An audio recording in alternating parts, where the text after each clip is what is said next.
à tous. Alors aujourd'hui on va reprendre les fourrières des champs, donc les tours de champ, avec un outil spécial qu'on appelle un rotavator, parce que on n'arrive pas à briser les mottes avec l'herse rotative ou l'herse plate. C'est vraiment compliqué à les briser. Là on est dans une parcelle où c'est vraiment raide, c'est de l'argile, et les mottes c'est vraiment dur à les casser.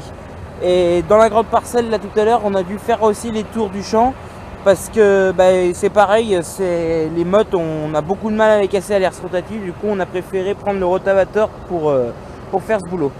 Donc je vais vous faire voir l'ensemble. Alors pour ce faire, je vais utiliser le même tracteur que l'autre jour, donc le Duxfar 6155 RC Shift à gros tronc.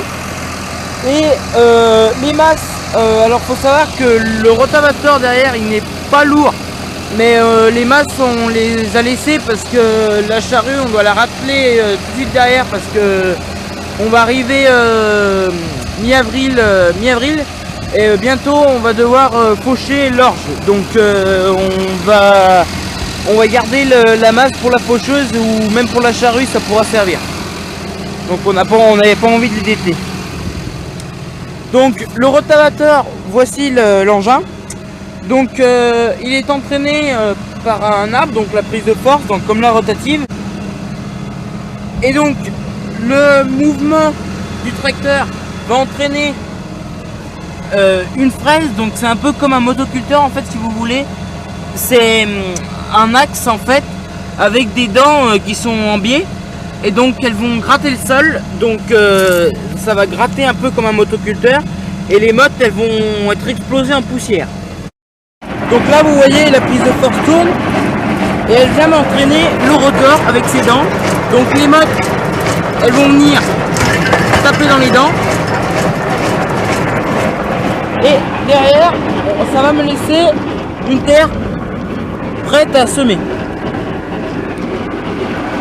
Donc c'est le seul outil qui nous restait en fait comme solution, on va dire, pour préparer le sol assez fin. Donc comme vous pouvez quand même le voir, il reste quand même des grosses gobilles, mais on pourra pas faire mieux. Ici il reste des grosses gobilles ici, donc on a essayé d'y casser à l'herse rotative, mais vous pouvez voir les mottes qu'il y a, donc ça fait un sacré chantier. Donc on pourra pas semer là-dedans en fait.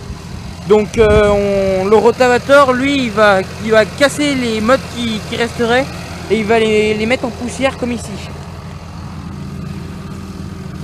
Vous voyez, le sol est prêt à semer ici. Donc là maintenant je vais vous faire voir en cabine comment je gère l'avancement. Donc là je vais mettre en route le rotavator. Donc le rotavator, on change pas le régime de la prise de force en 1000 tours, on le laisse. Mais par contre la fraise ne tourne pas 1000 tours, mais le régime il est assez impressionnant quand même. Je l'ai plus de tête, mais c'est très très rapide. Donc là voilà.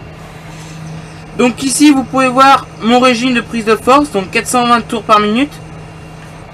Et donc comme l'autre jour j'ai gardé le même régime que pour l'herse rotative, donc j'ai juste appuyé sur ce bouton. Donc là mon tracteur il accélère à 1900 tours à peu près, et ma prise de force est à 950 tours par minute. Donc là je vais entamer une marche arrière pour aller jusqu'au bout. Ici je vais baisser mon outil, remettre mon inverseur sans marche avant, et on est parti.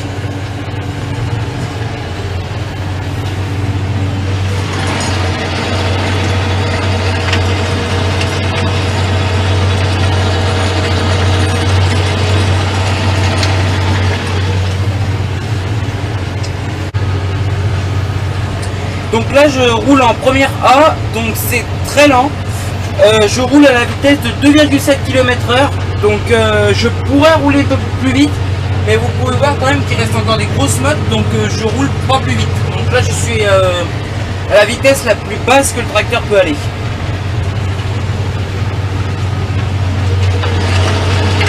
Là vous pouvez voir quand même que ça fait quand même du joli boulot à la sortie.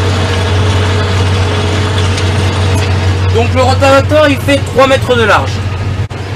Donc faut savoir que mon moteur il force quand même beaucoup moins que pour la charrue ou l'air rotative ou même pour l'air plate. Là je suis à 65% d'utilisation de moteur, donc quand c'est vraiment dur à casser, voilà, vous voyez que je monte dans l'utilisation du moteur. Mais voilà, c'est pour le tracteur, il ne peine pas pour faire ce travail là.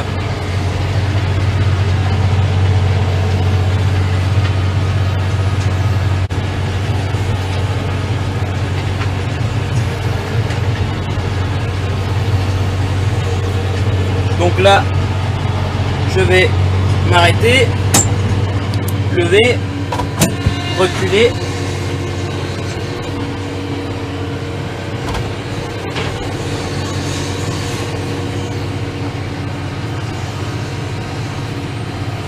Donc là, je m'avance au maximum pour être le plus droit possible. Ici, je me mets en marche arrière.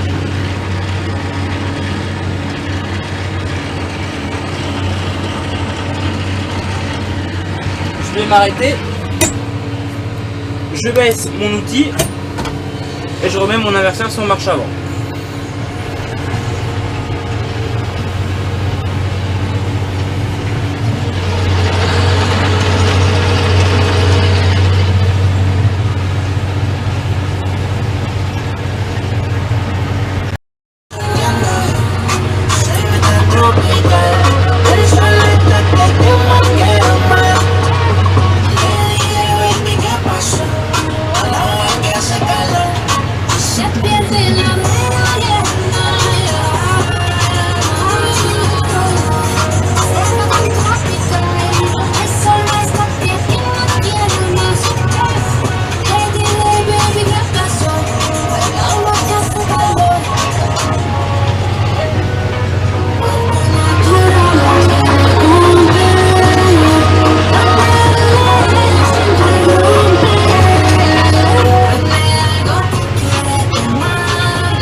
Donc j'espère que cette petite vidéo sur le rotavator vous aura plu.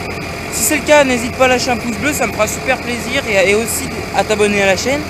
Et puis sur ce, moi je vous dis à bientôt pour une prochaine. Allez, salut!